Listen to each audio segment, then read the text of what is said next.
Hello बच्चों, तो आओ प्रश्न को देखते हैं।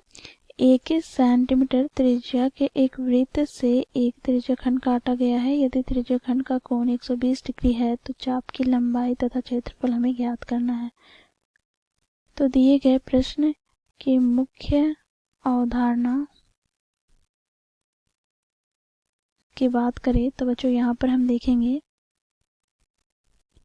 चाप की लंबाई ज्ञात करने का सूत्र क्या होता है। तो थीटा बटे 360 डिग्री गुनी 2 गुनी पाई आर। साथ ही बच्चों देखो यहाँ पर त्रिज्यखंड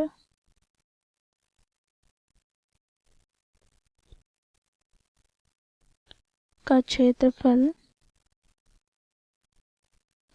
ज्ञात करने का सूत्र क्या होता है। तो थीटा बटे 360 डिग्री गुना पाई आर स्क्वायर, जहाँ पर बच्चों देखो थीटा क्या है तो केंद्रीय कोण तथा आर क्या है तो वृत्त की त्रिज्या। तो दिए गए प्रश्न को इस मुख्य अवधारणा की सहायता से हम हल करेंगे। बच्चों देखो प्रश्न में हमें त्रिज्या कितनी दी गई है तो 21 सेंटीमीटर। तो यहाँ पर हम लिखेंगे क्योंकि हमें त्रिज्या अर्थात आर बराबर दिया गया है 21 सेंटीमीटर। साथ ही बच्चों देखो यहाँ पर हमें केंद्रीय कोण अर्थात थीटा बराबर क्या दिया गया है तो 120 डिग्री। अब बच्चों यहाँ पर हम क्या करेंगे तो चाप की लंबाई ज्ञात करेंगे। तो इसे ज्ञात करने का सूत्र क्या होता है तो थीटा बटे 360 डिग्री गुनी 2 गुनी पाई आर।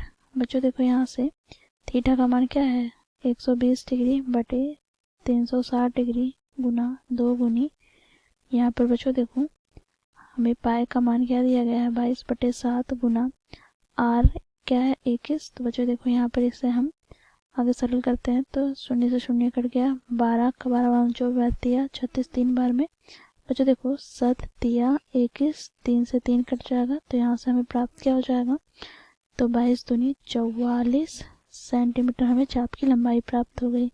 अब बच्चों देखो यहाँ पर हमें क्या करना है त्रिज्यखंड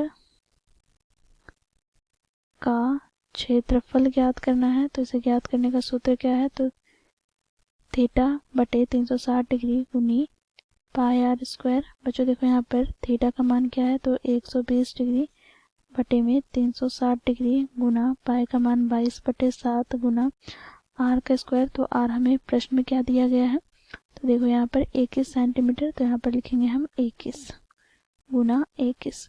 बच्चों देखो यहाँ पर 12 दिया 36, यहाँ पर 7 दिया 21, 3 से 3 कट गया तो यहाँ से हमें प्राप्त क्या हो गया तो 22 गुना 21 अर्थात बच्चों देखो 21 2 कितना हो जाएगा तो 42। तो 42 का 2 हाथ में 2, 21 दूनी 42, 42 और 4 46 अर्थात 462 सेंटीमीटर स्क्वायर हमें त्रिज्यखंड प्राप्त हुआ। तो इस प्रकार बच्चों मुख्य अवधारणा की सहायता से दिए गए प्रश्न को हम लोगों ने हल किया। आशा करती हूँ आप लोगों को यह प्रश्न समझ में आया होगा। धन्यवाद।